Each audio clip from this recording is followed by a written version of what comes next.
Milenio 3, la nave radiofónica del misterio. Más que nunca, porque estamos viajando a través de la Tierra y el espacio. Empezábamos con los sonidos del infierno. Descubríamos que la historia tenía una raíz real. Ese super pozo profundo de cola. Y ahora hemos abandonado nuestro planeta azul para descubrir sonidos sorprendentes. Sonidos del espacio. Sonidos reales que, sin embargo, hay que decirlo, generan una extraña sensación en cada uno de nosotros. Nos despedíamos exactamente con este sonido. Vamos a volver a escucharlo, Geray, brevemente. Esta sinfonía, como de un gran maquinario majestuoso, decía José Manuel Nieves, daba un pequeño dato importante, lo del rey del cotarro, sí, a nivel mitológico y a nivel de tamaño, por lo menos en el sistema solar, ¿verdad? ¿Y qué decía la gente, Carmen? Que de inmediato se ha lanzado a nuestro 7640 para opinar, ¿no?, sobre qué les suena a ellos. Bueno, vamos a repetir las vías de contacto. 7640, palabra clave, Milenio, espacio, vuestros mensajes, a ver si acertáis estos sonidos. Y también milenio3 con número @cadenaser.com. Se ha dicho de todo. ¿Es la Tierra? Simplemente nos dicen. Ojalá fuese la Tierra la que sonase así de relajante y de armónico, nos dice Yuci Astur. Creo que es la propia Tierra, según gira con sus movimientos, hace que suene de esa forma. Nos lo decía José Losada. Mercurio, por cercanía al Sol. Ángel de Ciudad Real, podría ser Neptuno. Hola milenarios, eso suena a Venus, un sonido majestuoso, el silencio debajo del mar, Miguel de Málaga. Marte y sus misterios, José Luis desde Anda de Duero. Es la Tierra lanzando su mensaje de vida al universo, opina Marcos de Cantabria. Solo podemos decir que la Tierra no es, pero la Tierra luego la vamos a escuchar. La vamos a escuchar, sí. ¿Cómo suena la Tierra? Bueno, Miguel de Granada nos dice, es Júpiter, el rey del cotarro del sistema solar después del Sol. O sea que ahí la pista le ha valido, ¿eh? Le ha valido la pista, es el único que ha acertado. ¿Qué es Júpiter, claro? Es Júpiter. ¿Y por qué sonará así Júpiter exactamente? Pues imagínate, pues lo que se están midiendo son... sobre todo es la interacción electromagnética de las partículas que proceden del Sol cuando colisionan con el planeta, ¿no? Entonces eso, más que nada, muchos de los sonidos que vamos a escuchar, la raíz de esos sonidos es la misma, ¿no? Pero ahora que sabemos que vamos a escuchar más planetas, veréis cómo cada uno tiene su propia personalidad. Y Júpiter, efectivamente, no sé qué oyente lo decía, pero lo ha descrito que es majestuoso, se nota grande, relajado, profundo. O sea, si Júpiter tuviera que sonar de alguna manera, desde luego le encaja a la perfección, ¿no? Planeta gigantesco, ese famoso, esa mancha, ¿no? Esa especie de huracán perpetuo que hay en medio, ¿no? Este sonido, que no lo hemos dicho antes, fue grabado hace muchos años. Fue grabado hace más de 30 años por las sondas Voyager, que fueron lanzadas en los años 70 y que ahora están en los confines del sistema solar, abandonando el sistema solar, ¿no? Entonces, a su paso por Júpiter, captaron estos sonidos. Y yo he traído otros sonidos también de Júpiter, de la atmósfera de Júpiter, concretamente de la atmósfera, grabados 30 años después por una sonda moderna en el año 2001, por la sonda Cassini, que tenemos varios sonidos de la sonda Cassini. Y si quieres lo ponemos el siguiente sonido de Júpiter para ver lo diferente que es. Esta es la atmósfera, ¿no? 30 años después. Sí, 30 años después. Júpiter 2001, sonda Cassini, ahí va el sonido.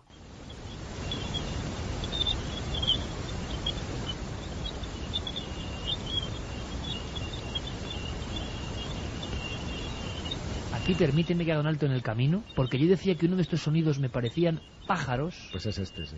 Escuchad, por favor.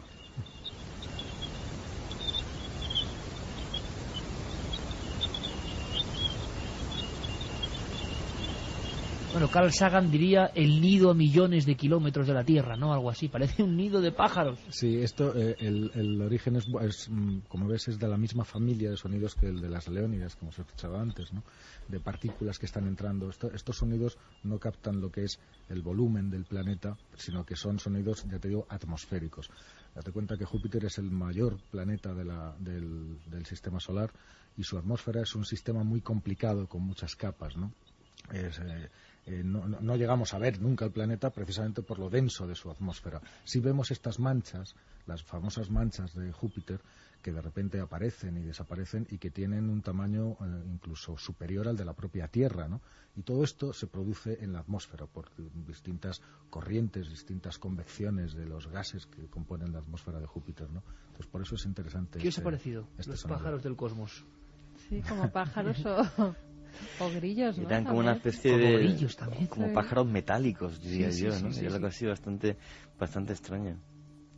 Hombre, la verdad es que el tema de esta noche es fascinante, y oyendo estos sonidos del espacio lo único que me da un poquito de pena es que la única señal que realmente me encantaría escuchar no está grabada, ¿no? Que es la famosa señal WOW, la que se grabó en 1976 y Sí. que podría haber sido el único indicio de vida inteligente en otro sitio, y solamente tenemos una tira de papel continuo Con una onda, sí. con una onda y nada más, no tenemos el sonido. Es la única lástima de Oye, esta noche. ¿no se podría convertir esa onda en ese papel? Probablemente se podría reproducir, no sé si se ha llegado a hacer, pero sí, seguramente se podría. No creo que sea difícil, ¿no? Con todo lo que se está No haciendo. tengo ni idea. Teniendo, ya te digo, teniendo la frecuencia y teniendo la longitud pues, de onda, pues se puede hacer en el... Hay que decir una cosa también. Muchos de estos sonidos que no serían audibles por el oído humano están comprimidos. Es decir, este que hemos escuchado, el primero de los dos de Júpiter, en realidad son 20 y tantos minutos de sonidos que están comprimidos hasta 16 veces para que al comprimir sus espectros electromagnéticos Sean audibles por el oído humano, si no, no lo serían, ¿no? Hay Es una- decir, si a ti te sueltan en el espacio, tú no escucharías Nada, esto. claro. No lo Claro, escucharías. además nos decían, fíjate, Francisco de Lanzarote, por ejemplo, yo pensaba que en el espacio no se podía escuchar ningún sonido, ya que no hay oxígeno ni ninguna sustancia que pueda Que transportar lo transmita, ese claro. sonido.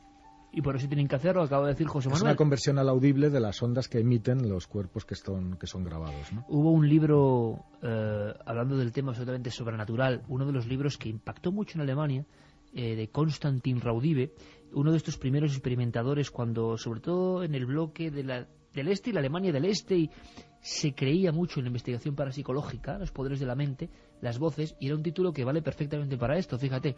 Era un libro que se reproducía con un pequeño disco de vinilo en la época, año 1968, causó una impresión brutal la primera vez que se hablaba de esto, y era algo así como lo inaudible se hace audible. Se refería a psicofonías, pero nunca mejor dicho, para el tema del espacio, ¿no? Yo si tuviera que escribir un reportaje para el periódico y hablar de esto, yo lo llamaría los sonidos del silencio. Exactamente, Está inventado. exactamente, es verdad, o sea, una cosa que nosotros no podemos escuchar y que sin embargo tiene unos códigos que el hombre, que es increíble, es capaz de traducir, ¿no? No, además hay una cosa más interesante y fíjate, Jesús nos escribe desde Buenos Aires, es músico y escuchando estos sonidos dice, posee un oído absoluto y detecté que el sonido del sol es la nota musical do sostenido, Fantástico. Qué curioso. más con tinte mayor que menor, y las leónidas dan la nota musical si sobre agudo. Tú imagínate llevar eso, por ejemplo, a los sonidos de un piano. Es que está llevado. Hay muchos compositores modernos. Date cuenta, fíjate, este mismo que hemos escuchado de Júpiter, pues tiene 40 años el sonido. Y lo dijimos al principio, durante 40 años no hemos dejado de enviar sondas al espacio y todas han... este material es conocido, se conoce. Aunque Y ha realmente inspirado... es un círculo muy pequeño el que lo conocéis realmente. Sí, pero te quiero decir, hay obras musicales cuyos sonidos, si tú escuchas estas nuevas, no sé, de Philip Glass, por ejemplo, Sí. tú escuchas estos sonidos, los tienes dentro, metidos y embebidos dentro de muchas... Sí, bueno, he escuchado una cosa. pero Yari, yo- sube un momento este fondo. Este fondo es de Michel Jarre, dedicado a Cousteau. O Yard. Dedicado a Cousteau y dedicado al profundo océano. Salvando las distancias, no es tan lejano algunos sonidos o una mezcla de sonidos que estamos escuchando con esto que es una composición de Jarre de 1990. Mira, escucha.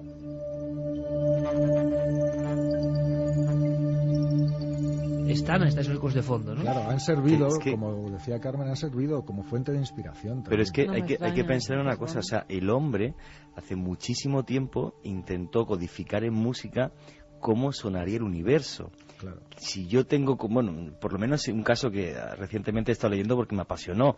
Todo el mundo ha visto la danza de los sufíes en Turquía, que son unos hombres que visten de blanco y giran. Bueno, pues Rumi, conocido como el Mevliana, el maestro, antes de morir en el siglo XII, dejó escrito que para él el universo tenía que ser armonía y música. 2 siglos más tarde de su muerte, uno de sus discípulos inventó este baile que significa cómo los planetas giran en torno a sí y en torno al Sol, que es el maestro que se pone en el centro, y la música es como ellos pensaban que sonaría el universo. O sea, esto ya lo hizo el hombre en el siglo XIV en la región de Konya, en Turquía. Bueno, una cosa más, lo que es alucinante, lo que ha llegado esta especie, ¿no?, es a que ahora en directo, 2:17, un músico de Buenos Aires esté participando de esta conversación y diciendo que las notas del Sol, parece mentira lo que hemos alcanzado, ¿no?, a él le suenan a ciertas notas musicales. Seguramente si la ciencia y el arte en este caso se funden, el resultado tiene que ser magnífico, estremecedor, ¿no? Bueno, también nos escriben desde Corea del Sur, esperemos. ¿Ahora mismo? Ahora mismo. Pues un saludo nos desde Seúl. Víctor, un abrazo en la distancia, os escucho desde Corea del Sur. Bueno, qué maravilla, Víctor, gracias por estar ahí. Estamos todos en el espacio, cientos de miles de amigos hilados por el sonido, yo creo que más...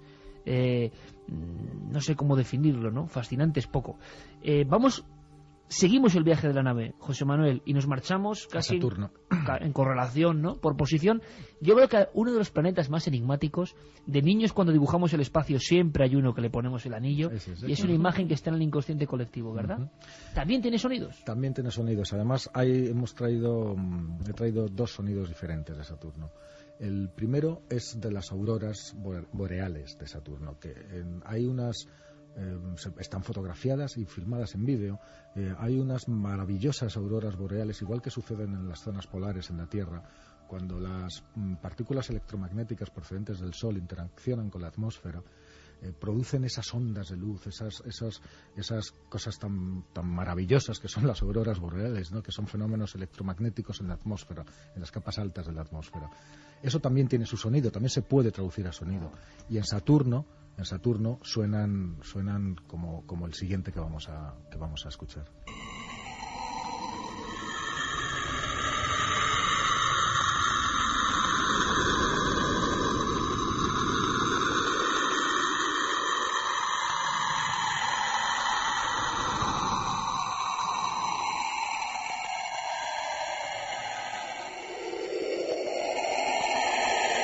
Sinceramente, José Manuel, este tiene algo de sonido del infierno también, ¿eh? Depende de cómo se escuche, ¿eh? Bueno, yo lo que veo son esas luces en movimiento. Fíjate que se nota con las ondulaciones del sonido, ¿no? Se pueden identificar y tienen una correlación muy precisa, ¿no? Tenemos en pantalla ahora mismo una aurora en Saturno.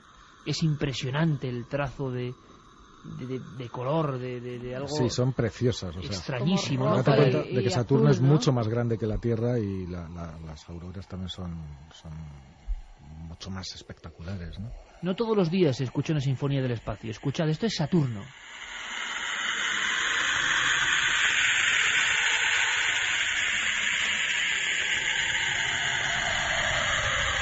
Mira, se ven todas las ondulaciones. Es que esto tú lo pones en una pista de gritos, sí, esto lo pones en una pista de sonido. Ahora creo perfectamente, oye, escuchando esto, José Manuel, que lo del sonido de lo profundo de la Tierra podría puede ser, claro, perfectamente. Porque es que parece un poco, tendemos a humanizar, imagino. Yo recuerdo el impacto de aquellas primeras fotos de la superficie de Marte, ¿os acordáis, no? Y que lo veías cercano, pero al mismo tiempo tan lejano, ¿no? Esas rocas rojizas, ese mundo tan... Y pasa con este sonido, ¿no? Que sabes que viene de millones y millones de kilómetros. Este sonido pasa lo mismo. El sonido completo dura 73 segundos, pero es una compresión de 27 minutos de sonido auténtico. Espectacular.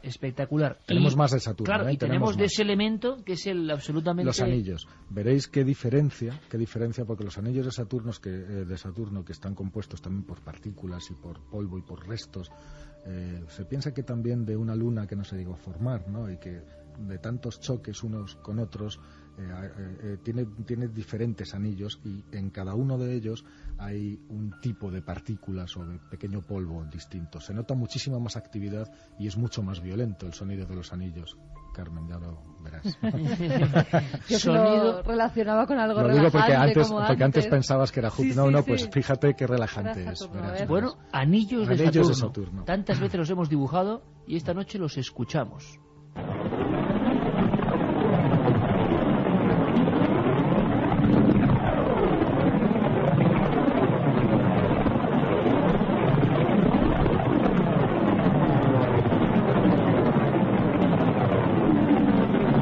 Incluso aquí, José Manuel, podemos detectar como una especie de subidas y bajadas también muy prolongadas. Parece una enorme tormenta. Exacto.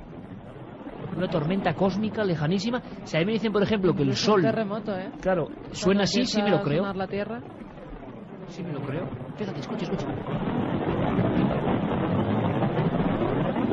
Saturno, otro planeta gigantesco, otro planeta que Fíjate que a mí, sigue que a lo generando un mejor montón de porque los he preguntas. escuchado más veces o porque los tengo relacionados, es que me casan perfectamente, cada uno con su mundo, ¿eh? O sea, es que expresan su personalidad de una manera precisa. Bueno, ahora nos marchamos muchísimo más lejos. Mucho más lejos. Infinitamente más lejos. Claro, ¿cómo serán los sonidos del confín del espacio? Casi, para lo que conocemos, ¿no? ¿Esto qué? ¿Esto es un sonido que de dónde viene? El que vamos a escuchar ahora, pues es el sonido de un pulsar. Un pulsar es un cadáver de estrella, es una estrella que ha muerto, ¿no? O que está moribunda. De las muchas formas que puede morir una estrella, pues sabes, por ejemplo, las supernovas, ¿no? Un pulsar puede ser lo que queda de una estrella después de que ésta explote en forma de supernova, ¿no? O puede ser lo que queda de una estrella después de que la gravedad la haya aplastado tanto que se ha convertido en una estrella de neutrones, que es precisamente lo que es un pulsar. Cuando son estrellas de neutrones, sabes que los neutrones son unas de las partículas fundamentales del átomo. El átomo está hecho de un núcleo con protones y neutrones, y alrededor están girando los electrones. Pero cuando la gravedad empieza a aplastar la materia, es capaz de fundirla y de fusionarla y de hacer que los neutrones se queden tocándose los unos a los otros, ya disociados de átomos. La densidad de estas estrellas es bestial, es enorme. O sea, una cucharadita de café de una estrella de neutrones pesaría más que el monte Everest. Es una densidad de masa, de la densidad que ha adquirido materia aplastada. La vida de una estrella es una cosa maravillosa, ¿no? Porque es una lucha entre dos fuerzas. Es la lucha del horno nuclear que tiene en su corazón, que tiende a expandirla hacia afuera, y de la gravedad que tiende a comprimirla hacia adentro. El perímetro, o sea, el equilibrio entre estas dos fuerzas es el perímetro luminoso de la estrella. Pero al final... Esa estrella que nosotros vemos. Es lo que nosotros vemos, esa estrella brillando. Pero al final el combustible del que se nutre la estrella se termina, y al terminarse el horno se apaga. Y cuando se apaga, la gravedad gana la batalla prácticamente siempre. Sin esa fuerza que se opone, la gravedad, que es una fuerza acumulativa, cuanta más materia hay, más fuerte es la gravedad, aplasta a las estrellas de una manera inmisericordia, y uno de los resultados es este tipo de estrellas. O sea que lo que tenemos ahora, José Manuel, es el sonido de un cadáver del espacio años luz. A 815 años luz, el pulsar Vela. Tienen una característica estas estrellas de neutrones, sobre todo cuando son de origen violento, como una supernova, como te decía antes, y es que giran sobre sí mismas a muchísima velocidad, hasta cientos de veces por segundo. Entonces emiten pulsos, por eso se llaman púlsares, emiten ondas electromagnéticas que cada vez están girando sobre sí mismas como peonzas, y cada vez que esas ondas apuntan hacia la Tierra, captamos un pulso de esas ondas electromagnéticas que nos llegan. En este caso, Vela gira sobre sí misma cada 89 milisegundos, es decir, a una velocidad muy grande, y los pulsos que vamos a escuchar son precisamente esas ondas electromagnéticas llegando a la Tierra. Cada golpe que vamos a oír es un giro de la estrella. Una estrella moribunda que podemos escuchar.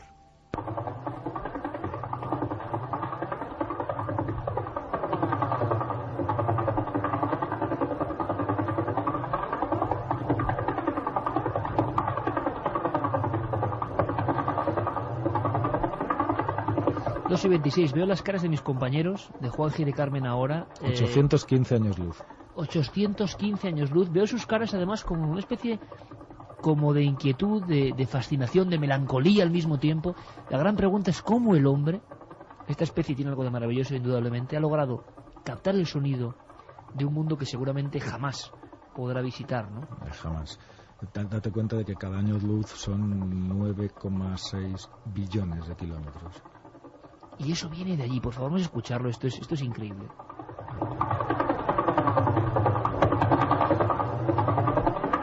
Juan G. Carmen es una estrella girando, una estrella moribunda, en los confines, como decía el gran Sagan, en las orillas del océano cósmico. Parecen las aspas de un Parecen helicóptero. las aspas, pues cada golpecito es un giro de la estrella sobre sí mismo. Yo me estaba acordando de la serie Cosmos, cuando explicaba lo que era un pulsar, una enana blanca también se les puede llamar, o es parecido. Es otro tipo de muerte estelar. Y comentaba que la densidad era tan alta en este tipo de cuerpos celestes. Él cogía una pelota de tenis, me acuerdo de aquel documental, y decía, si esto fuera de una estrella de estas que vemos y yo soltara esta pelota de tenis, atravesaría la Tierra, volvería otra vez y destruiría la Tierra completamente como un queso de Gruyère. No pararía hasta destruir la Tierra, ¿no? O sea, y fíjate cómo suena esto, ¿no? Por primera vez lo oigo y me sorprende. Por primera vez quizá mucha gente escuche esto, claro. El sonido, vamos a repetirlo, el sonido de una estrella moribunda a 815 años luz de nuestro mundo.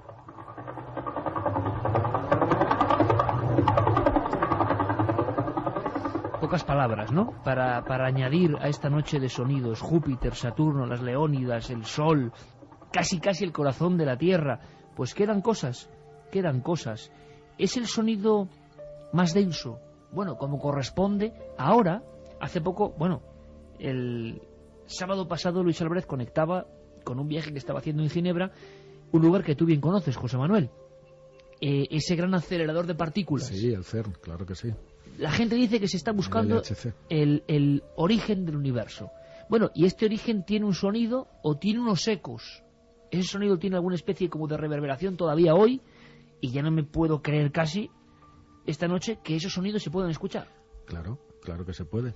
Es el sonido del Big Bang, los ecos del Big Bang. No solamente se puede, sino que lo vamos a escuchar ahora mismo. Es el más aburrido de todos los que os he traído, pero también es el más común, porque es que este sonido se puede escuchar exactamente igual en cualquier punto del universo que nos pongamos. Este sería el latido del universo real. Es el sonido que tiene la radiación térmica de fondo.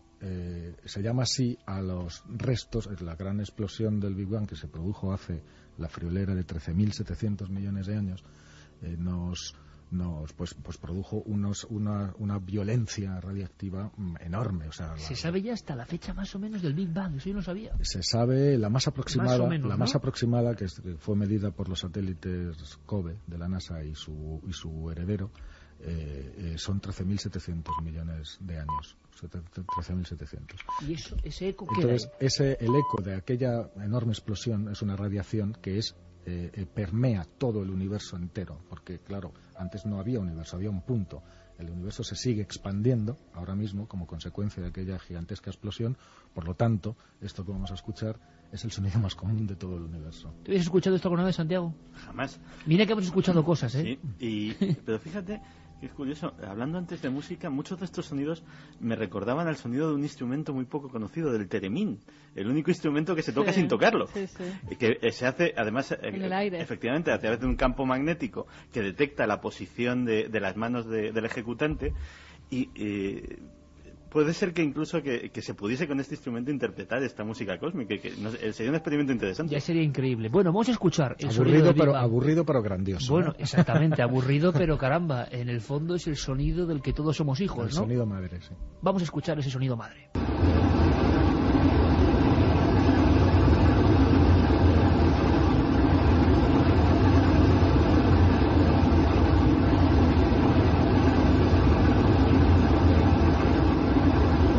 Constante, como una gigantesca cascada, en el fondo es... Constante, claro.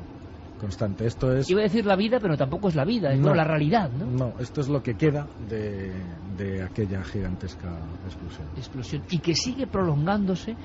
Una de las cosas que me impresionó, leyendo un poco lo poco que uno sabe del universo, conceptos básicos, porque a veces da la sensación de que lo han contado tan mal, José Manuel, lo han contado tan poco divertido, tan poco ameno, que una gran parte de la población, y eso tú y yo lo hemos hablado mucho, se ha quedado sin este conocimiento, claro. porque claro, rehuye de él, porque ve fórmulas, y bueno, que eso debe ser, pero debe ser para los especialistas.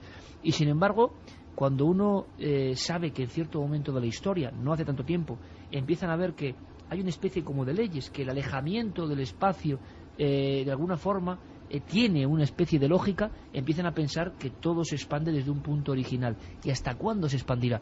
Y claro, la gran pregunta, ¿no? ¿Y desde cuándo es esto? Todos son preguntas, claro, porque hay un punto inicial que está ¿dónde? ¿Flotando dónde? No es dónde. Ahora mismo, lo primero que hay que ser conscientes es que cuando miramos hacia el espacio, cuando miramos hacia el Sol, cuando miramos hacia las estrellas que son más lejanas, hacia galaxias mucho más lejanas, lo que estamos haciendo es ver el pasado. Estamos viendo el pasado. Cuando miramos al Sol, que lo tenemos cerquita, a 150 millones de kilómetros, que no es nada en términos galácticos, estamos viéndolo como era exactamente hace 8 minutos, no como es en el momento en que lo miramos, porque 8 minutos es lo que tarda su luz en recorrer la distancia que lo separa de la Tierra y llegar hasta nuestras retinas, ¿no? O sea que sí que hay viajes en el tiempo. Claro, mirar al Sol, o sea, mirar a las estrellas es un viaje en el tiempo, pero el Sol, ya te digo, es nuestra estrella, vivimos en ella y vivimos de ella. 8 minutos luz. Júpiter, que está más lejos, está a 20 minutos luz. Eso quiere decir que nosotros cuando miramos a Júpiter lo estamos viendo como era hace 20 minutos. Si Júpiter estallara en 1000 pedazos y nosotros lo estuviéramos mirando, no tardaríamos 20 minutos. Pero a medida que nos vamos alejando, eso aumenta también. La estrella más cercana, nuestra vecina, que es Alfa Centauro, está a 4 años luz. Y es nuestra vecinita de al lado, ¿no? Entonces tardaríamos 4 años, o sea, nosotros podemos, si dejara de existir en este momento, nosotros tardaríamos 4 años en darnos cuenta. Seguiríamos viéndola durante 4 largos años. Vamos a aumentar la escala. Si nos vamos a la galaxia más cercana, la nuestra es la Vía Láctea, que es en la que vivimos, una galaxia espiral, nosotros vivimos en uno de los brazos exteriores. Pero nuestra galaxia viaja con un grupo de galaxias, y la más cercana a nosotros es Andrómeda. Y Andrómeda está a 2 millones de años luz. 2 millones de años luz quiere decir que cuando la estamos mirando no había hombres. No había hombres todavía. O estaba Lucy en los Australopithecus afarensis, ahí haciendo sus primeros pinitos, ¿no? Y si dejara de existir esa galaxia, tardaríamos 2 millones de años en darnos cuenta. Nuestra galaxia con nuestro grupo, que son unas 20 galaxias, viaja al lado de otros grupos, ¿no? De otros que se llaman cúmulos. Y cada cúmulo está hecho por unas decenas de galaxias, por unos cientos de galaxias. Y formamos todos juntos un supercúmulo que ya tiene miles y tiene de millones, o sea, tiene ya decenas y centenares de millones de años luz. Con lo cual, estos supercúmulos, que nosotros pertenecemos a uno que se llama Sagitario, es el cúmulo de Sagitario, viajan a su vez en grupos más grandes y mayores, que son grupos de grupos de grupos de grupos, ¿no? Imagínate, las dimensiones son enormes, y a donde nos llevan, por eso el dónde, miremos hacia donde miremos, nosotros si miramos a 13.700 millones de años luz, cosa que se ha hecho, hay fotografías de eso, hay imágenes, más que fotografías son imágenes, lo que miremos al norte, al sur, al este o al oeste, vamos a ver lo mismo, porque es el mismo punto. Eso parece difícil de entender, pero tiene su lógica, ¿no? Porque todas las partes más alejadas del universo a las que nosotros estamos mirando partieron de un único punto, con lo cual ese punto está allí, en el lejanísimo pasado. O sea, las dimensiones cósmicas, que desde luego para nuestra mente humana son tan sobrecogedoras que nos acabamos perdiendo y siendo muy conscientes de lo pequeños que somos, ahora pequeños, pero milagrosamente también audaces para registrar todo esto. Y como homenaje un poco a la Tierra, José Manuel, como homenaje a nosotros mismos y como final de este viaje, que te agradezco porque ha sido alucinante y creo que para la audiencia también lo ha sido, ¿por qué no escuchamos lo que decía tanta gente, no? ¿Por qué nos escuchamos a nosotros mismos? ¿Cómo suena la Tierra desde el espacio? Pues precioso. ¿Y cómo se ha captado esto? Y desde los satélites, que tenemos centenares de satélites en órbita. Y que algunos han chocado, por cierto. Y la semana pasada algunos chocan. Bueno, pues ellos han captado casi a coro este sonido. Esto es el sonido, el latido de Gaia, de la Madre Tierra.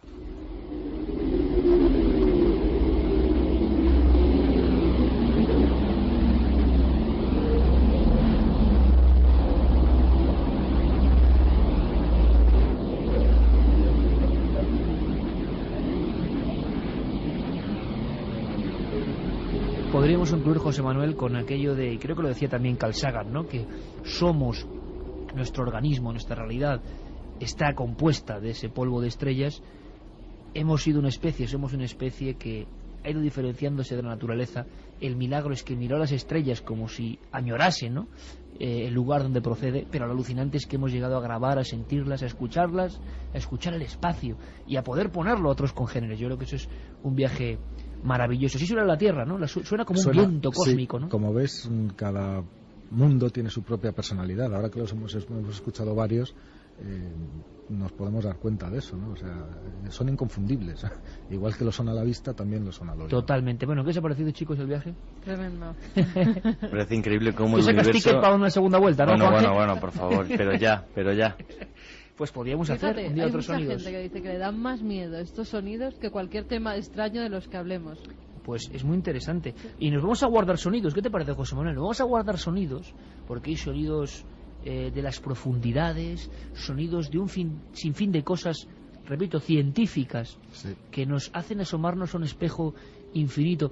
Aquello que decía Nietzsche, ¿no? Que cuando uno se asoma al abismo se refleja en él. Y la sensación, yo creo que no negativa, sino positiva, es que estamos oyendo unos sonidos que tienen que ver algo con nosotros tan remoto, Por supuesto pero que sí. que está ahí, ¿verdad? Y esa frase que decías de que somos polvo de estrellas es literalmente cierto.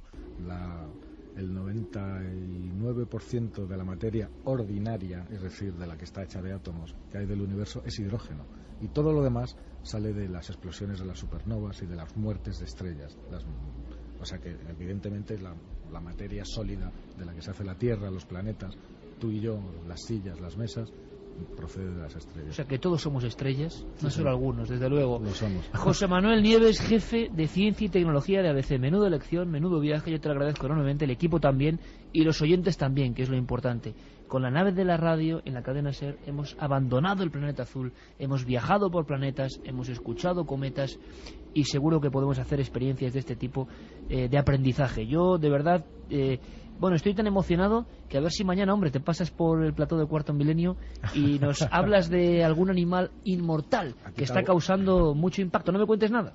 Mañana. Esa historia, ¿no? Lo dejamos para mañana. Lo dejamos para mañana. José Manuel Nieves, amigo, un placer, un honor. Muchísimas gracias. Gracias a ti, Iker. Santi, te ha gustado, ¿verdad? Me ha gustado y como muy bien dices, esto llama a partes muy primitivas y muy poco racionales de nuestro propio cerebro. Parece que es una llamada de eso, de la negrura del espacio, como diciendo que le pertenecemos. Bueno, vaya colofón, Santi, sí señor. Llama a algo que está dormido a veces y qué demonios, y hay que despertarlo. Algo así sentíamos, por ejemplo, en algunas profundas cavernas, ¿no? Cuando delante de algunas pinturas decíamos, no hemos sido nosotros, pero parte de nosotros está aquí. Pues con los sonidos del espacio, cósmicos como este que pone Jeremy Martínez, nos marchamos. Sonidos para una noche inolvidable. Y ahora, ¿qué os parece, amigos? No para descansar, sino para sobrecogernos. Si no vamos a otra parte más íntima todavía del ser humano, que pueden ser casi los ecos del terror. Nos he dejado un relato. Sabía que esta noche era especial. Teo Rodríguez, nuestro compañero, además sabéis que ha tenido una operación, nada, una tontería, no ha pasado nada, está fenómeno, pero no sé, imaginaos a Teo en un hospital. Pues le ha salido una historia. Le ha salido una historia que nos la cuenta de esta forma.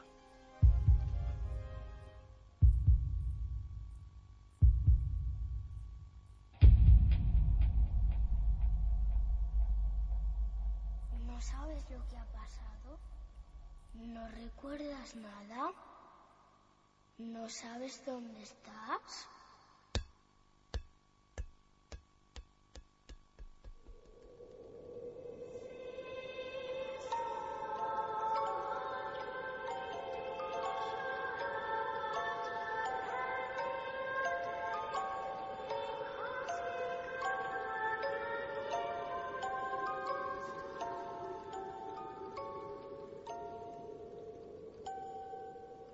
Fueron preguntas que vi en su mirada. Palabras mudas que cayeron a plomo sobre mi cabeza.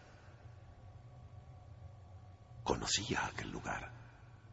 Debía estar allí, pero no sabía cómo había llegado a él. Los intentos por recordar mi último momento de consciencia fueron inútiles. Quizás fuera por la tarde, tal vez por la noche. No me acuerdo de nada. Ellos pasaban de largo, ni tan siquiera me dedicaban una simple mirada compasiva que aliviara el dolor que ardía en mi alma. ¿Por qué me sentía así? ¿Por qué? Para todos invisible. Para todos, excepto para uno. ¿Por qué me miras así? ¿Qué haces ahí? Pero no contestó, al menos con sus palabras. Un torrente de sentimientos fluían a través de sus cansados y desorientados ojos. ¿Quién eres? No hubo manera. Agarró su pelota con fuerza y salió de la habitación. Como pude, a pesar del secuestro que padecía mi cuerpo, logré incorporarme y fui tras él. Un largo pasillo helaba mis pies descalzos. Figuras que deambulaban de un lado a otro, flotando en una atmósfera falta de aire, falta de vida. Imágenes que no eran de hoy. Quizás lo fueran del pasado. Provocaban aún más preguntas a lo desordenado de mi razón.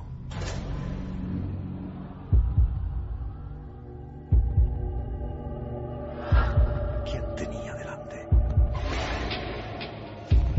¿Quiénes eran ellos? El miedo hacía temer en mí que quizás yo fuera uno más. Dejé de plantearme cuestiones y decidí acudir en busca de las respuestas. A cada paso le sucedía una gélida bocanada de angustia que se clavaba en mi espalda. Susurros que acariciaban mis oídos advirtiendo a mis sentidos que no debía continuar, que debía detenerme allí mismo. Y así lo hice. Hasta que un intermitente estruendo comenzó a golpear mi cabeza una y otra vez. Una y otra vez. ¡Basta ya! ¡Basta ya! Entonces llegó el silencio con la misma fuerza e intensidad con la que aquellas figuras fantasmales huyeron despavoridas a través de las puertas. A través de las puertas que estaban cerradas.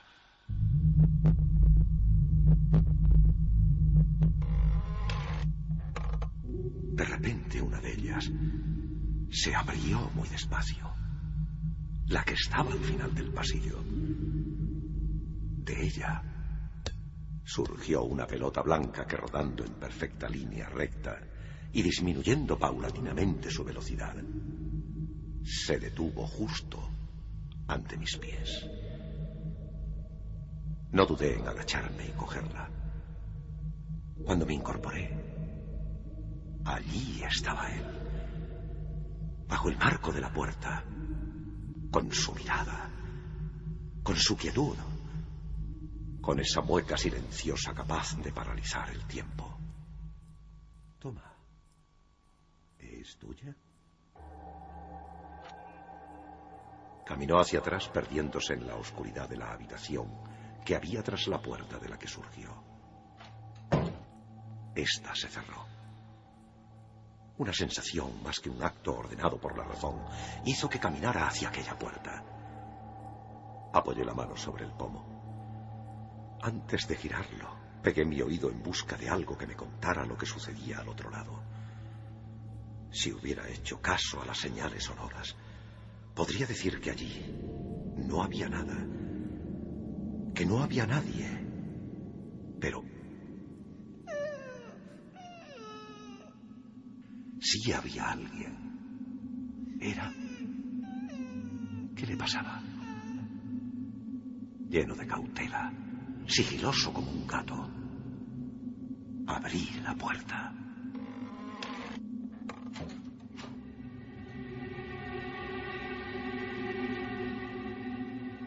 Y allí estaba él. De espaldas a mí, apoyando sus pequeñas manos sobre los pies de una cama. Sus hombros latían desconsolados, como lo quebrado de sus lamentos. Y oraba por alguien que solo él veía. No pude más que agarrar la pelota y acercarme a él.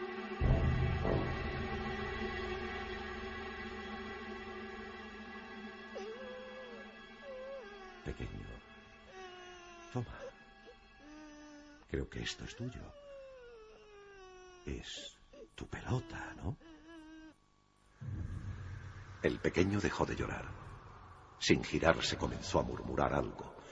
No lograba entender nada. ¿Qué? ¿Cómo dices? Guardó silencio y se giró hacia mí. Dirigió su mirada empapada en lágrimas a la pelota que ahora estaba teñida de sangre. ¿Qué es esto? Mi respiración se aceleró.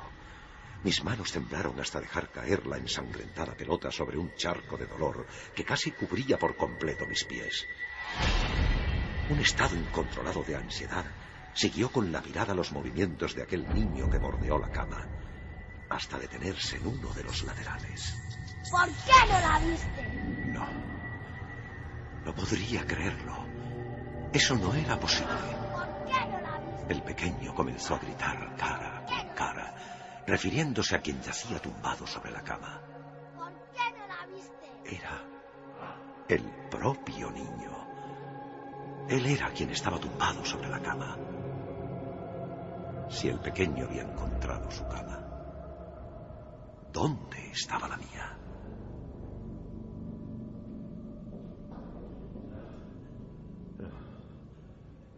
¿Qué te pasa? ¿Dónde estoy? No grites más. Cariño. Calla. Ya Calla. está. Tranquilo. ¿Dónde estoy? En el hospital. ¿Qué le pasa a mis piernas? No les pasa nada. Es la anestesia. Te han operado. Ya ha pasado todo. Pero no. No había pasado todo.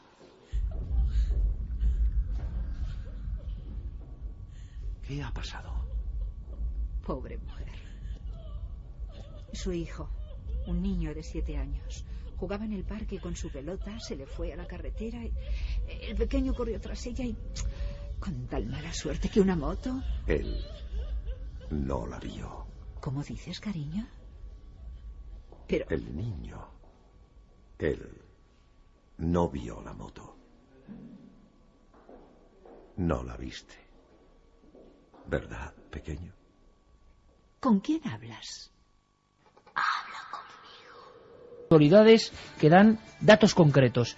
Lo importante, como ocurrió en Manises, y lo vais a escuchar, lo alucinante, es que se ha grabado la conversación entre torre de control y los pilotos. Datos básicos de qué compañía era, cuándo ocurrió. Vamos a ponerlo en claro para que todos los espectadores, todos los oyentes, sepan ahora, se hagan un dibujo mental de lo que pasó. Que desde luego es un caso importante porque, como ocurrió como un caso gemelo del de Manises, de sobra conocido por todos vosotros, 2 cazas de combate salen de una base aérea persiguiendo a lo que es un OVNI, objeto volante no identificado, que ha amedrentado a ese avión de pasajeros. Era el vuelo 226 del Olympic Airways. Estaban cerca de Atenas, porque desde el mismo aeropuerto de Atenas, personal del aeropuerto puede ver esos objetos, además de 2 aviones más que también estaba uno de ellos despegando y el otro también iba a aterrizar. Con lo cual hay muchos testigos de este avistamiento, pero el principal es el piloto de ese vuelo 226, que dice que ve una especie de estrella grande que se mueve en una dirección. Está de repente fijo y de repente cambiaba. Eso es lo que dice. Sobre todo le extraña lo que brilla. Además dice que cambia constantemente de forma. Cambia de forma, eso es clave. Lo extraño. Y lo que hacen, como bien has dicho, es mandar 2 F-16 que no, dice que no ven el objeto en sí, porque este ya de repente había cogido una velocidad espantosa y desaparece delante de ellos. Con lo cual, las conversaciones que hay están grabadas, pero lo que se dice y la conclusión a la que llegan los expertos, yo no sé qué expertos porque no los nombra, es que se trataba del planeta Venus. Y Venus hace salir a 2 cazas, parece que siempre hay una maniobra curiosa, pero hemos preguntado a 3 ufólogos distintos. A pilotos, ¿no? Bueno, depende de la circunstancia. Vamos a escuchar la conversación, la transcripción en la voz de Fermín y Carlos, de lo que se dice exactamente en ese documento. Yo creo que es importante, pero algo está pasando en los gobiernos de Europa para que en el último año por lo menos 6 países saquen información de ovnis. ¿Qué está ocurriendo? ¿Por qué ahora exactamente? Este es el documento de lo vivido ese 11 de noviembre sobre el cielo de Atenas. Olympic 266 a Torre. ¿Me reciben? Adelante. ¿Hay algún otro avión que vuele cerca de nosotros? Negativo, ¿por qué? Veo a mi derecha, aproximadamente a la misma altura, un destino desconocido que vuela desde el sur hacia el este. No, no hay nada allí. ¿Le está molestando? Por el momento no, pero su altitud y dirección no son estables. ¿Qué es exactamente lo que quiere decir? Porque no tengo ninguna traza en el radar. Aumenta de velocidad y sus movimientos son irregulares. Olympic, continúe en su actual trayectoria y altitud de acuerdo con el plan de vuelo y permanezcan en contacto.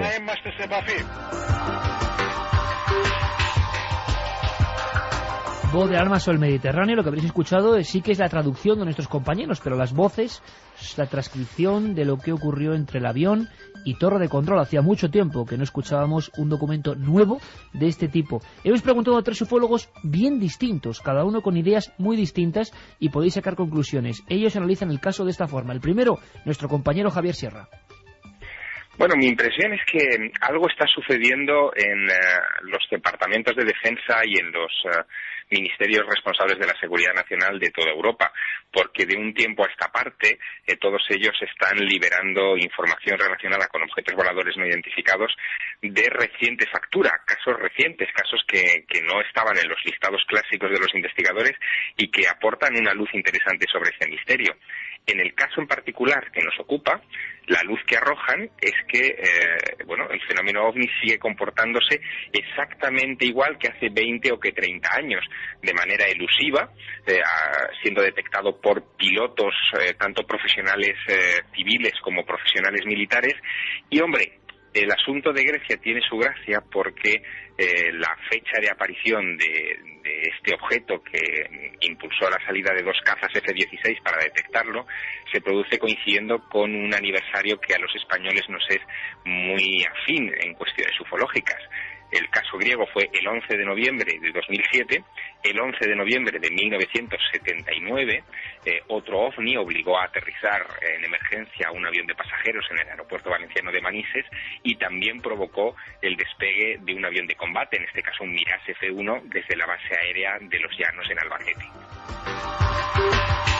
La ufología más racional o más crítica, encabezada por el investigador valenciano Vicente Juan Ballester Olmos, también se ha, pronunciado en torno al OVNI de Grecia. Ya veréis una conclusión más diferente. A las 4:20 horas, los pilotos de ese vuelo señalan que son seguidos o visualizan una luz entre 2 puntos aeronáuticos determinados que podría situarse de oeste a este, con un movimiento errático, aparentemente lejana y más o menos a su altura. Podría ser cualquier cosa inicialmente. A las 6 horas, desde la torre del Aeropuerto Internacional de Atenas, se ve una luz hacia la población de Caristos. Preguntan a la Fuerza Aérea griega, en la cual señala que no tiene detección radar.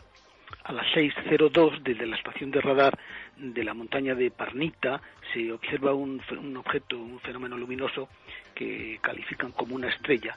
Lo graban, pero no hay constancia de radar. A las 6:28 salen 2 F-16 en misión de Scramble para investigar dos aviones. A las 6:45, el objeto que se mantiene bajo observación continua, desde esta montaña de donde está la estación de radar, va dejando de verse a medida que va ganando altura. A las 7:41, los 2 F-16 se recuperan, aterrizan sin haber hallado nada extraño. Como decía Carmen, una posibilidad que a muchos irrita y otros creen que puede ser la real. ¿Venus puede provocar todo esto? Una interpretación no oficial del Servicio Nacional de Meteorología de Grecia señala que podía haberse tratado del planeta Venus, que en ese periodo del año pues estaba especialmente brillante. Este hecho ha sido también corroborado por otros astrofísicos consultados. Esta es la información que conozco en este momento. Bueno, información no oficial, pero ¿por qué sale a relucir Venus cuando varias tripulaciones de avión, 2 cazas F-16 se despliegan sobre el cielo de Atenas? A la vuelta tenemos otra opinión distinta. Lo que dice Javier Sierra, lo que dice Vicente Juan Ballester Olmos, y vosotros tenéis que tener toda la panoplia de posibilidades. A la vuelta vuestros mensajes y muchas más cosas. Santi, ¿tú qué nos vas a contar? Pues vamos a dar malas ideas a la gente. Vamos a contar cómo se mata a un espía. Pero cómo se mata a un espía en la realidad. Porque eso lo hemos visto muchas veces en el cine y a veces la realidad es muy distinta. ¿Juanje? Yo del rey más sabio de la antigüedad, que no fue ni más ni menos que Salomón, y de esa famosa ciudad o lugar de Ofir, que aparece en la Biblia 9 veces citado, donde se comenta que se traían infinitas cantidades de oro. Interesante. Y por último, Carmen, un caso en Escocia que ha levantado gran polémica y que habíamos escuchado cosas parecidas en la India o lugares muy espirituales. De un niño que parece que ha tenido una reencarnación. O que recuerda la vida anterior, ¿no? Recuerda una vida anterior. E incluso lleva a la madre para visitar el lugar y le muestra dónde había vivido hacía unos cuantos años. 3 historias, y habrá muchas más. Con vuestras opiniones, por supuesto. La nave del misterio continúa en su viaje. Ahora las noticias. Magnética transcraneana. Como casi siempre, las noticias que pueden ser definitorias, tremendas, cambiantes de una era, pasan a veces sin pena ni gloria. Y esto ha ocurrido con lo sucedido en Suiza hace tan solo unas fechas. La ciencia, los más prestigiosos neurólogos del mundo, han logrado, con un complejo sistema de electrodos, hacer que una paciente tenga esa experiencia de la que ya nos habló Goethe, Dostoyevsky, Allan Poe, Hemingway en sus libros, El viaje astral. En la más profunda antigüedad, en el tiempo de los egipcios, de los faraones, se hablaba del Ba, ese pájaro con rostro humano que hemos visto tantas veces pintado en las tumbas, que se elevaba. El alma se desdoblaba del cuerpo y tenía conciencia propia. Parece mentira, parece ciencia ficción. Son las 10:37, esto es Milenio 3. Estamos aquí todo un equipo. Katia Rocha, Carlos Barroso, Carmen Porter, este que os habla Iker Jiménez y el maestro Antonio Bravo en los mandos técnicos de esta nave de misterio y de palabras. Una pequeña noticia abre un universo inmenso. La ciencia, ya había varios, y hablaremos de eso con profundidad durante esta media hora, ya habían intentado en varias ocasiones manipular físicamente el cerebro. No solo para provocar un viaje astral, sino por ejemplo para provocar miedo mecánico. Hablaremos con científicos españoles que desde los años 40 y 50 han trabajado en Estados Unidos intentando llegar al control físico de la mente, algo que da casi miedo real, pero que está ahí. Y también comentaremos cómo los diversos gobiernos, sobre todo los servicios de inteligencia, han estado siempre prestos a utilizar esta tecnología. Una tecnología de la que apenas se habla, o solo se habla en sitios como Milenio 3, la tecnología del control del pensamiento.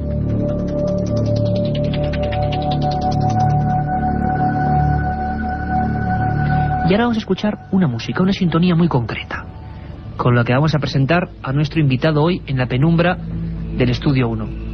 Aparentemente, ¿verdad?, una música normal. Escuchemos un momento.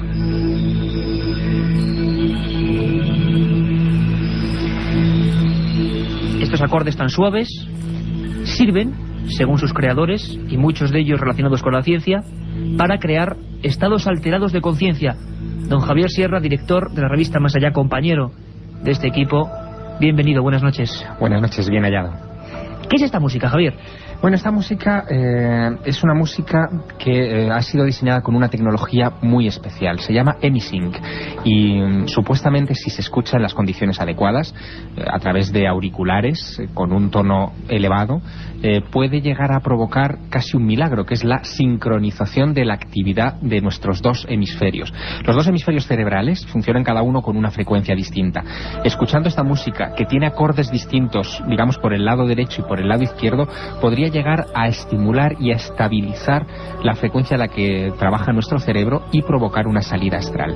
Esto comenzó a investigarse en los años 50, cuando a finales de esa década un ingeniero de sonido llamado Robert Monroe comenzó a tener experiencias espontáneas de salida fuera del cuerpo. Se asustó mucho. Él en su casa, cuando se acostaba, sufría extrañas parálisis y de repente se veía como de golpe saliendo fuera de su cuerpo. Una historia que se repite, como decimos, en toda la humanidad, ¿no, Javier? Exacto. Vernos a nosotros mismos, por ejemplo, saliendo de la cama. Terrible experiencia. El verse en la cama uno mismo es una terrible experiencia para quien no conoce estas cosas. Y Robert Monroe pensó durante muchísimo tiempo que tenía algún tipo de enfermedad incurable. Incluso se llegó a pensar que podía tener un tumor cerebral o algo así. No tenía nada, pero él se dio cuenta de una cosa, que cada vez que se producía ese fenómeno había una vibración en el ambiente. Él escuchaba como un sonido dentro de su cráneo. Como era ingeniero, sintetizó esos sonidos, los estudió, los colocó en orden y los aplicó a personas aparentemente normales. Pues bien, 1 de cada 4 de esas personas, escuchando los sonidos de Robert Monroe en la secuencia que él programó, tuvieron salidas de su cuerpo.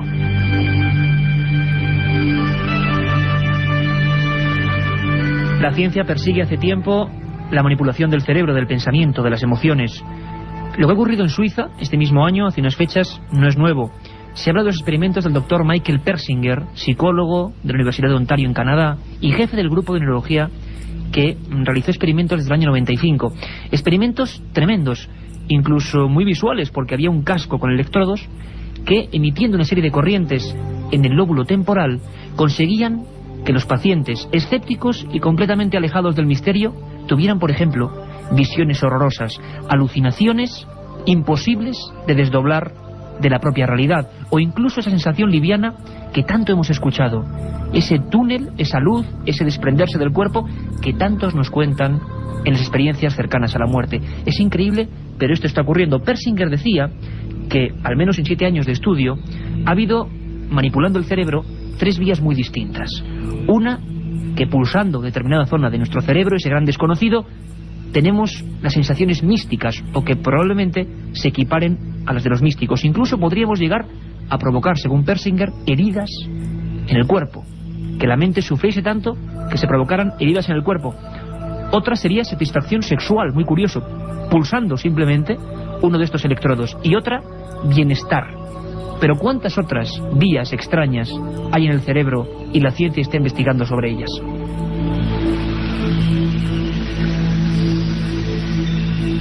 Hay un doctor importantísimo en España que ha alcanzado cotas importantes, el doctor Rodríguez Delgado, que fue catedrático de neurología de la Universidad de Yale, ni más ni menos, y director del Centro de Neurología de Madrid. Vamos a escuchar, bueno, mejor dicho, Javier, hubo un experimento de él. Él siempre ha estado desde los años 50 investigando el tema de la mente. Fue en la famosa fuga de cerebros, fue uno de los científicos españoles que fue a Estados Unidos. Hizo todo tipo de experimentos, pero uno fue muy célebre, sobre el cerebro de los animales, ¿verdad? Sí, sobre el cerebro de un toro bravo. Fue el experimento que le dio a conocer en todo el mundo, que se reprodujo en todos los periódicos importantes del planeta, en sus páginas de ciencia, en imágenes que eran muy elocuentes. En ellas se veía al propio profesor José Manuel Rodríguez Delgado en una plaza de toros, sujetando una especie de transistor, y delante un toro bravo. Ese toro bravo tenía una peculiaridad: se le había incorporado al cerebro un electrodo que podía ser estimulado por una frecuencia de radio. Cuando el doctor Rodríguez Delgado sale a la plaza de toros y se enfrenta al toro enfrente, ese toro evidentemente le embiste. Bien, en el momento de la embestida, él aprieta un botón en el aparato que tenía de transmisión de frecuencias. Ese aparato transmite una señal al electrodo implantado en el cerebro del toro, y el toro frena en seco antes de golpearle. Era la demostración evidente de que se podía controlar a distancia el cerebro de un animal. De ahí las lecturas que se pueden sacar son múltiples, incluso la posibilidad de que el propio Rodríguez Delgado y otros expertos hubieran trabajado, como de hecho lo hicieron, con los servicios de inteligencia norteamericanos para tratar de controlar a distancia un cerebro humano. Y hemos hablado, Javier, con esa eminencia. Milenio 3 ha hablado con el doctor Rodríguez Delgado y nos respondía de una forma, además, casi, bueno, sin darle importancia a algo que parece que tiene mucha importancia y realmente puede ser básico para el funcionamiento de nuestro propio conocimiento. Le preguntábamos al doctor Delgado si es posible manejar físicamente las emociones, y hoy en día la ciencia puede manejar el cerebro. Esto es lo que nos respondía. ¿Cuál es el centro de nuestra personalidad? Evidentemente el cerebro. Entonces, podemos modificar, variar las emociones, los pensamientos, la enseñanza. Hombre, claro que sí. Y en efecto, en Suiza es donde empezaron todas estas cosas con el profesor Rudolf Hess. En el año 52, fíjate, hace tiempo. Y entonces, en efecto, siguiendo esta línea me marché a Norteamérica, me parece que fue en el 46 o por ahí, inmediatamente después de la guerra. Y allí, pues sí, hemos continuado estudiando las funciones cerebrales que son modificables por estímulo eléctrico y químico cerebral. La otra realidad. Milenio 3, en la cadena SER. Primer día, llegada al hotel y alojamiento. Segundo día, ruinas de Petra y pistas de Nazca. Tercero, Sábana Santa de Turín, pirámides de Egipto. Ninguna agencia te ofrece un viaje como este, lleno de misterio y aventuras. Solo Iker Jiménez te lleva a las fronteras de lo imposible. Un viaje de 150.000 kilómetros que recorre el lado más enigmático y sorprendente de la historia. Fronteras de lo imposible, de Iker Jiménez, publicado por Editorial Edad. Aparte de gozosos, dolorosos, gloriosos, los misterios de la Iglesia son sorprendentes e inexplicables. La periodista Carmen Porter te ayuda a desvelarlos en Misterios de la Iglesia, una obra que saca a la luz los episodios más impactantes del fenómeno religioso. Exorcismos, apariciones, cuerpos incorruptos, estigmas. Misterios de la Iglesia, de Carmen Porter, publicado por Editorial Edad. La otra realidad. Milenio 3, en la cadena SER. Sabéis que hay una vía importante, milenio3@cadenaser.com, milenio3 con número @cadenaser.com, para entrar en los sorteos que hacemos de madrugada, para sugerirnos, opinar, criticarnos, lo que queráis. Y sobre todo, hay un programa, ese programa de 1 hora de 3 a 4, donde va a haber un montón de historias y de cosas fantásticas. Una muy importante, Carmen Porter. Pues sí, Iker, buenas noches. Hace tan solo unos días en Játiva, en Valencia, el policía municipal Francisco Ellín y otros compañeros de patrulla observaron un extraño objeto que coincide con otros muchos avistamientos de los que ya hemos hablado aquí en el programa, en Milenio 3. Vamos a dar un pequeño avance de lo que comentaremos en la madrugada. Perfecto. Si quieres, escuchamos a ese policía municipal que con otros policías de su patrulla y otros muchos testigos aparentemente han visto algo que luego se ha filmado y de lo que hablaremos profundamente en nuestra segunda edición. Escuchamos al policía Francisco Ellín. Hay una patrulla de policía que está ejerciendo sus labores propias de patrullaje y ven algo en el cielo que les llama la atención porque era algo que no habían visto nunca. Entonces me llaman por la emisora del vehículo y cuando voy pues me doy cuenta de que cuando veo aquello que no es el planeta Venus, aquello es un objeto, estaba bastante alto. La forma que pude visualizar con unos prismáticos pues era como si se tratase de un dedal invertido. Emanaba una potentísima luz blanca, totalmente blanca, muy radiante, y luego por los bordes despedía una especie de azulado que iba de un azul clarito a un azul más tomado, más oscuro. Puede ser el último caso en que la policía española se enfrenta y al parecer incluso al mismo tiempo casi en que otros videoaficionados graban en sus cámaras. Los vamos a tener hablando a ellos esta madrugada de todo lo que ha pasado. Luces extrañas sobre Levante. Más cosas, Carmen. Pues como siempre, nuestras secciones de la madrugada, los comentarios de libros, el informativo, las leyendas urbanas, viajes y muchas más cosas. Y además, que no se me olvide comentar a todos los oyentes que el próximo viernes, 20 de diciembre, pues parte del equipo de este programa, de Milenio 3, acudiremos a Córdoba, donde daremos unas charlas con imágenes y sonidos exclusivos.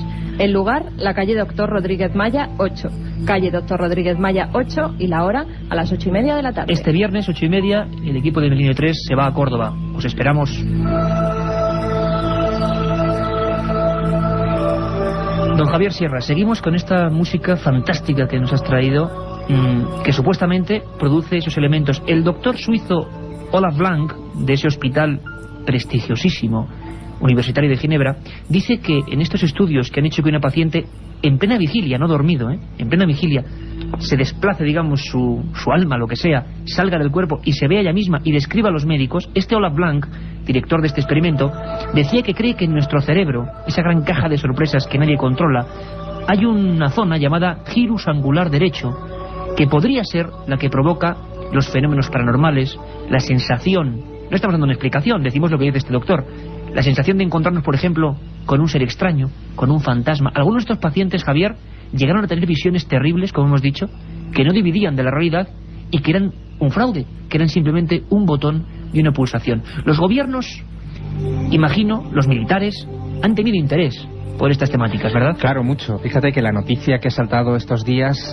lo que trata es de explicar o de cancelar, digamos, el misterio en torno a los viajes astrales y otros fenómenos paranormales, atribuyéndolo simplemente a disfunciones cerebrales o a estímulos que recibe nuestro cerebro y que provocan esa especie de visiones que por lo tanto son internas y no objetivas. Pero hay un problema muy serio con el asunto de los viajes astrales, y es que durante muchos años se ha venido comprobando cómo algunas de las cosas que se veían en el desplazamiento astral pues realmente estaban ahí. Tanto es así que en los años 70, en plena Guerra Fría, tanto soviéticos como norteamericanos crearon grandes programas de investigación dedicados precisamente a reclutar gente que tenía habitualmente ese tipo de experiencias astrales de manera espontánea, a encerrarlas en habitaciones en el Pentágono o en institutos de defensa en los Estados Unidos de lo más variado, y a tratar de estimular que esa gente volara hacia objetivos militares enemigos muy concretos para que trataran de describir de una manera limpia, barata y absolutamente indetectable pues el próximo objetivo la panacea militar. De la visión remota, ¿no? Sí, así es. De hecho, fíjate que muchos pensaban que todo esto era poco más o menos que ciencia ficción, pero en julio de 1995, con Bill Clinton en el poder, en la Casa Blanca,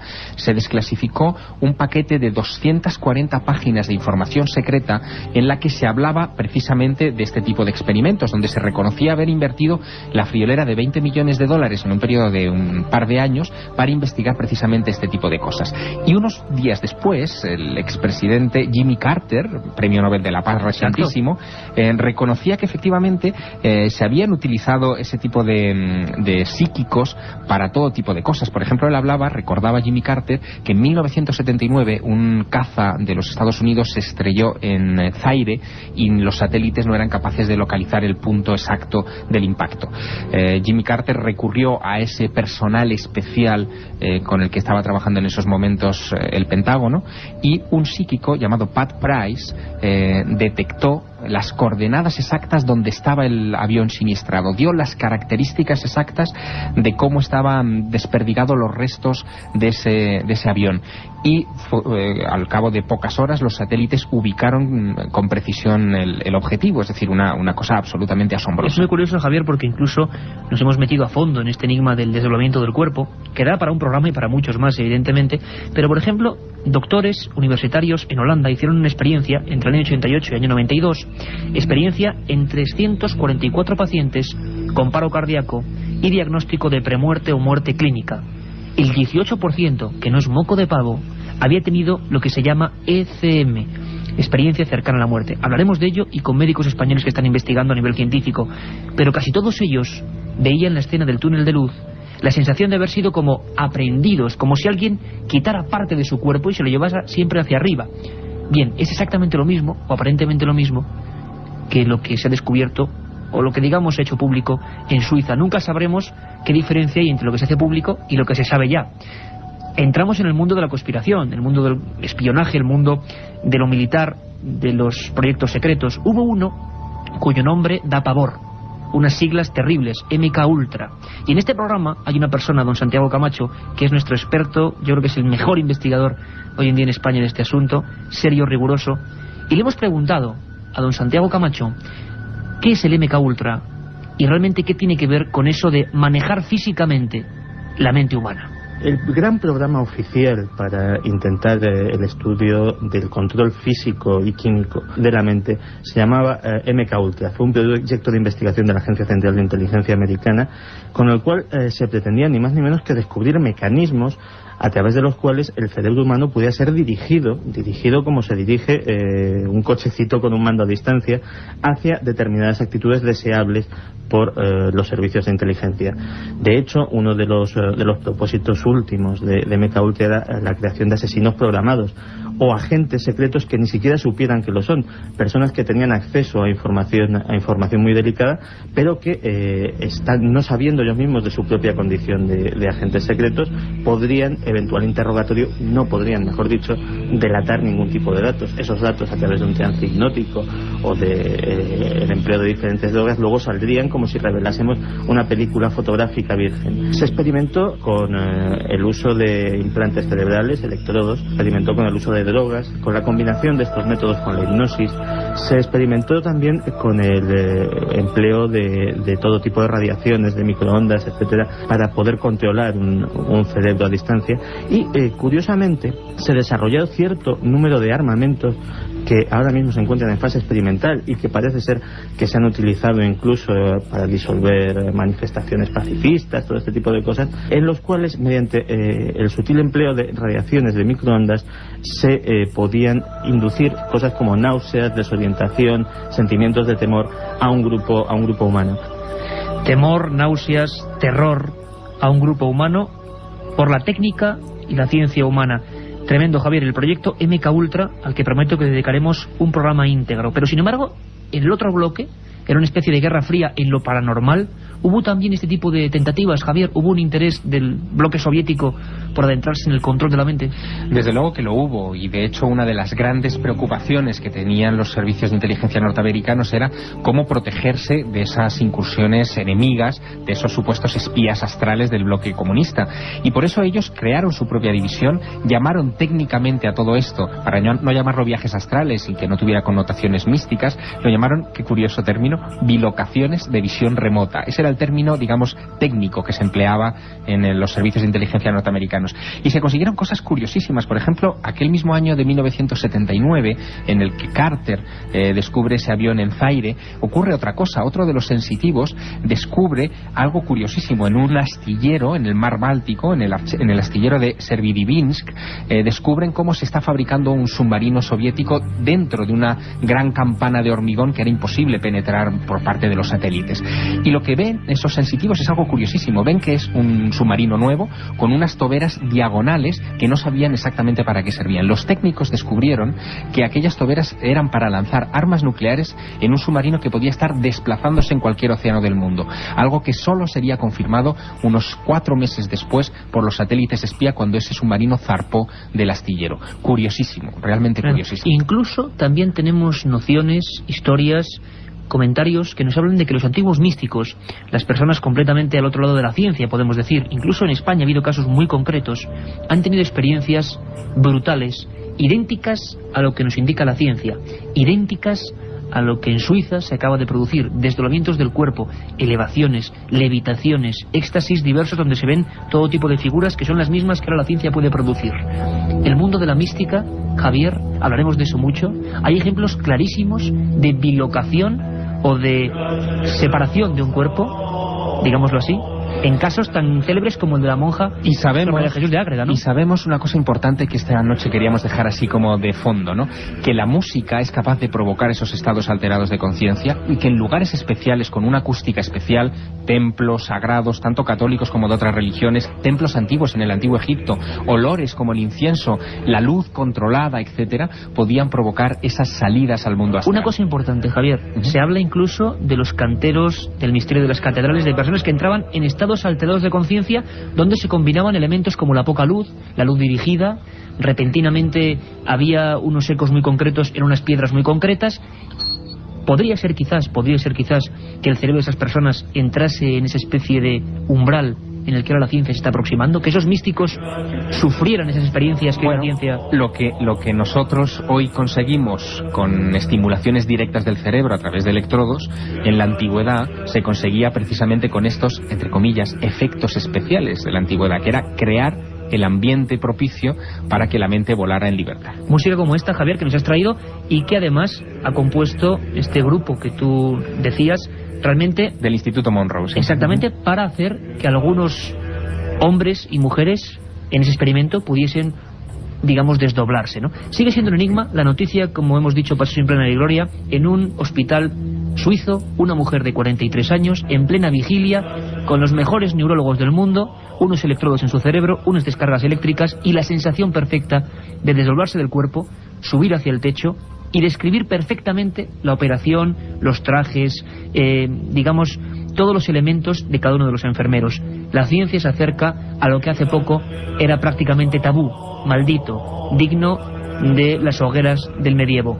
Seguiremos hablando y mucho de lo que la ciencia está haciendo y de esos proyectos casi maléficos del espionaje en torno a la mente humana. Nos vamos ya Dentro de un poquito, a las 3 de la mañana, volvemos con la segunda edición de Milenio 3.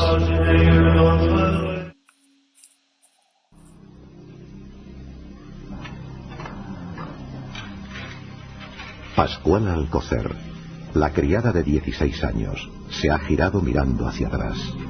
Estaba terminando de fregar los platos y le ha dado la sensación de que alguien le llamaba. Es una noche del recién iniciado invierno y está sola en la cocina de azulejos verdes mientras toda la familia duerme. Serán imaginaciones, piensa, mientras prosigue su labor.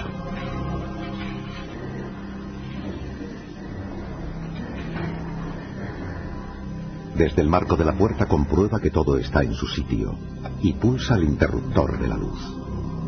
Todo queda en penumbra. Antes de dar el primer paso en busca del pasillo, vuelve a escuchar algo. Pero esta vez es algo que no podrá olvidar nunca.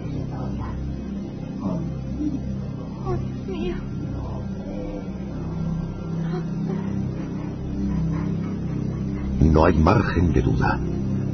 Aquellas palabras con tono siniestro parecen producirse en el mismo centro de la cocina. Pero allí no hay nadie. ¿O sí? La joven aún le echa valor y avanza en la oscuridad. ¿Hay alguien ahí? Oiga.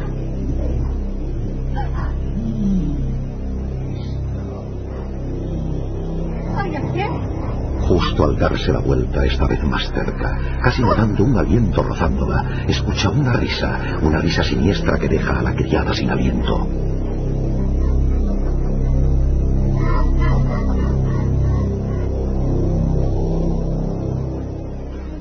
Tranquilícese, mujer. Si yo juraría que no había nadie. Todo esto tiene que tener una explicación. Alguien les quiere gastar una broma pesada. No puedo creerlo. Mire, señor juez, todo esto ya pasa de castaño oscuro. Yo también pensé en imaginaciones, pero le aseguro que aquí, en esta misma cocina, se producen hechos que rompen cualquier lógica. Mi mujer, mis hijos, yo mismo he escuchado esa horrible voz, que siempre sale de ahí, justo de ahí. El dueño de la casa mostraba el lugar de la cocina de donde salían las voces extrañas.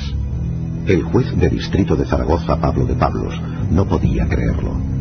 Toda la ciudad estaba revolucionada por algo que solo podía ser obra de un demente.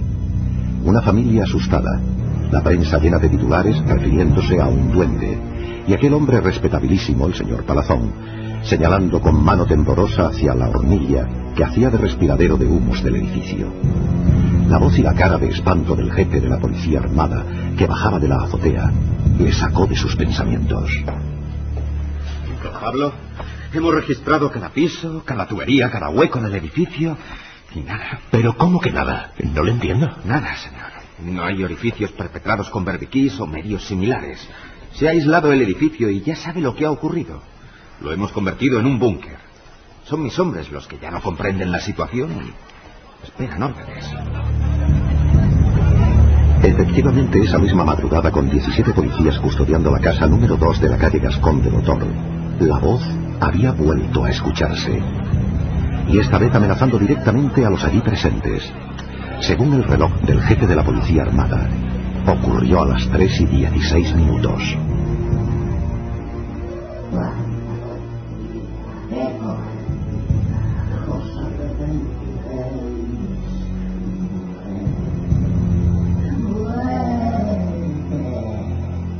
Bien, mi decisión ya está tomada.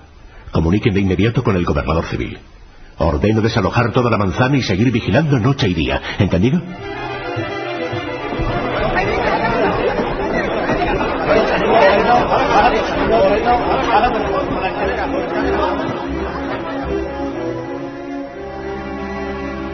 La prensa regional y nacional hacía guardia en el portal junto a centenares de curiosos dispuestos a toparse cara a cara con lo insólito. Los guardias expeditivos no dudaban en mitigar cualquier conato de aproximación a la vivienda a golpe de porra. Uno de los más insistentes era un periodista joven del Heraldo de Aragón, Andrés Ruiz Castillo. Venga, Romeo, déjame pasar. Ya sabes que me debes una. Mira, Castillo. Apártense, por favor. Mira, no me toques la moral, que ya estoy bastante quemado con este asunto. ¿No sabes que hasta el gobernador ha hecho una nota llamando a la calma? Eso ha provocado que el gentío se nos eche encima. Esto es cosa del demonio. Aquella misma mañana toda la prensa española amanecía con una nota sorprendente de don Otero Mirelis, gobernador civil de Zaragoza. Después de 2 semanas de intensa investigación, no se encontraba un culpable. Y la voz proseguía en el mismo lugar, inesperada, repentina, a veces dejando pasar muchas horas sin manifestarse, y en otras ocasiones surgiendo como un trueno hasta 3 y 4 veces seguidas. El periodista, mientras observaba los disturbios callejeros, extrajo de su gabán el histórico comunicado y lo leyó bajo el umbral del portal. Son ya muchos los días que se está tratando la espinosa cuestión del duende, que al objeto de evitar ridículos y situaciones poco gratas, creo que será prudente silenciar el asunto hasta que la policía descubra al que con sus monosilábicas frases ha logrado atraer la atención del país y preocupar a algunas personas. Por ello ruego a la prensa atienda mi indicación. Ya lo ves, está la cosa muy mal. Señora, por favor, apártese. Hasta dicen que el Times de Londres lo ha sacado en primera plana. Atrás, por favor, por favor. Nos van a llover palos como no cojamos al bandido que está creando todo esto. Pero tú lo has hecho. Varias veces, sí. Y era muy desagradable. Decía maldiciones. Ya te digo, cosa del demonio. Mira, Romeo, escúchame. Si tú me dejas entrar, ¿puedo saber si eso se está emitiendo por radio de algún modo? Sabes que voy a formar parte de la nueva emisora de la ciudad y que conozco un poco el mundo de las ondas. ¿Pero qué ondas? Ni qué ondas, hombre. Por favor, no se echen encima. Atrás, por favor. Que te digo que me crujen si dejo pasar a alguien de la prensa. Que me crujen, Castillo. Mira, las ondas son un mundo mágico, que me llega ahora como novedoso, pero he pensado que igual alguien está aprovechándose de eso y asustando con algún motivo a la familia. Mira, Romeo, si tú me dejas pasar, te lo juro que serás tú el que pille al infractor y que se lleve la medalla. Yo ya lo publicaré después cuando tú me digas. ¿Qué te parece? Para el periodista Andrés Ruiz Castillo, aquella era la gran exclusiva de su vida. Provisto de una bata blanca, su amigo le había franqueado el paso, convirtiéndole por arte de magia en médico psiquiatra, que tenía que velar por la salud de los presentes en la cocina de los misterios. El corazón le latía fuerte al ir ascendiendo por aquella escalinata de madera vieja. No estaba muy lejos del rellano del segundo piso, cuando instintivamente, como en un acto de defensa, se echó atrás. Un viento helado le detuvo. Bajó rápidamente proveniente de algún lugar. Un frío repentino que hasta le despeinó. Después, pudo escuchar algo que le llenó de pavor.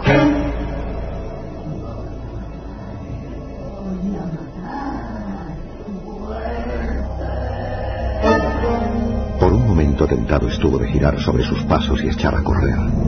Pero aquella era su oportunidad, y siguió haciendo de tripas corazón.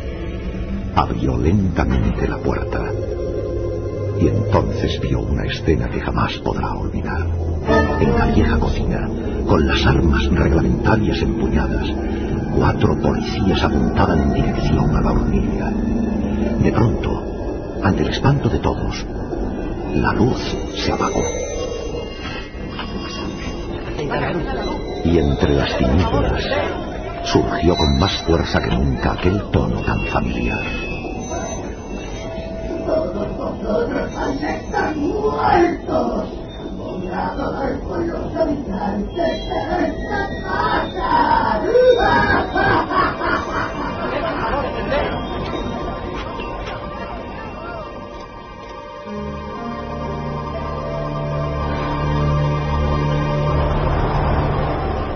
Los que asistieron a esta escena saben que si no hubo un fallecido en aquel tumulto a oscuras, fue por puro milagro.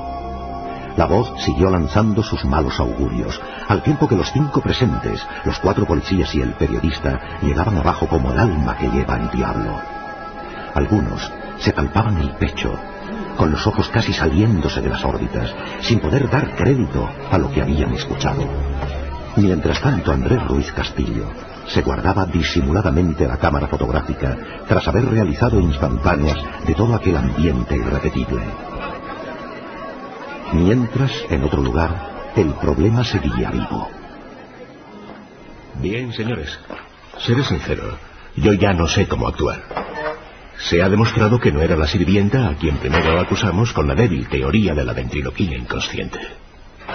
Hemos vigilado noche y día, cortado el agua, bloqueado la manzana, excavado la zanja para examinar el cableado.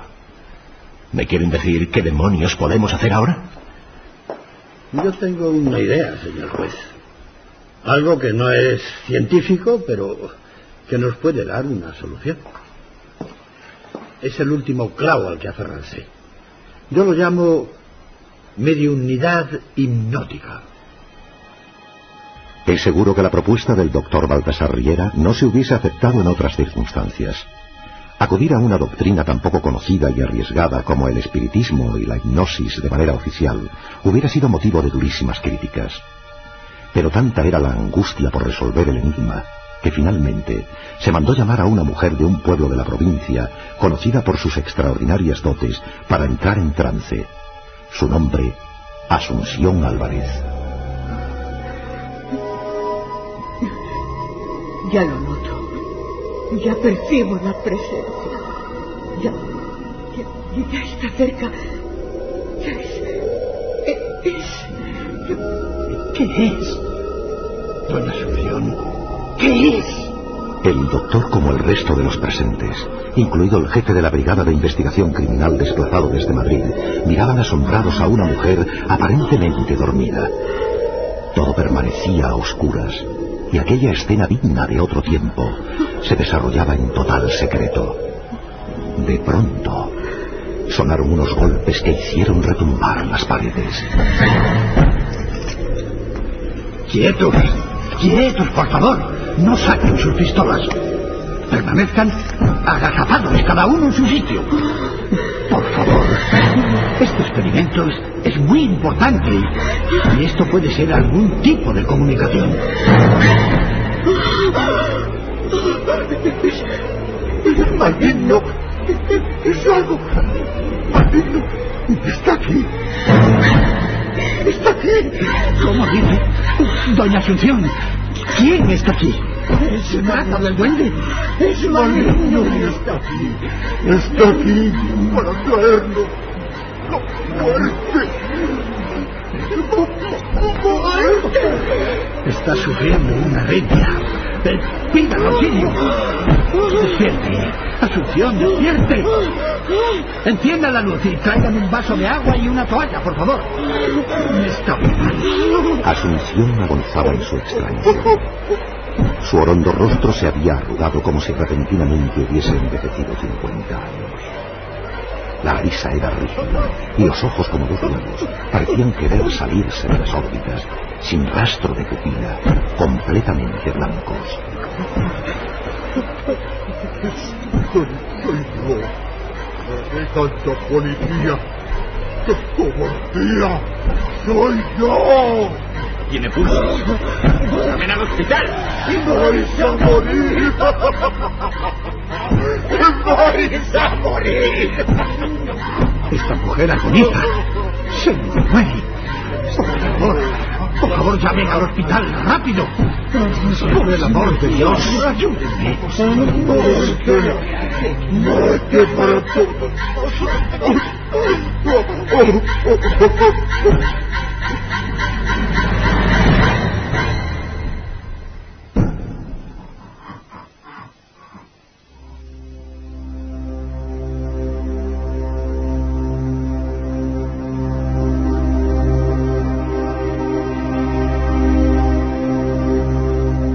Aquel experimento fue un fracaso y costó una vida humana. La medium murió delante de los presentes. El incidente permaneció oculto durante 70 años y para casi la totalidad de los implicados nunca existió. Lo curioso es que después de aquella sesión con final fatal, la terrible voz del supuesto duende, fuese quien fuese, jamás volvió. Hoy poca gente en Zaragoza recuerda estos hechos que fueron portada de toda la prensa. Tras la guerra civil, la mayoría de informes oficiales se quemaron y finalmente, por el miedo que había tomado la vecindad al céntrico inmueble, la manzana fue derribada una fría mañana de invierno. La única señal de sucesos tan lejanos la encontramos en el bloque de casas que se alza justo en el solar donde antaño habitó el misterio.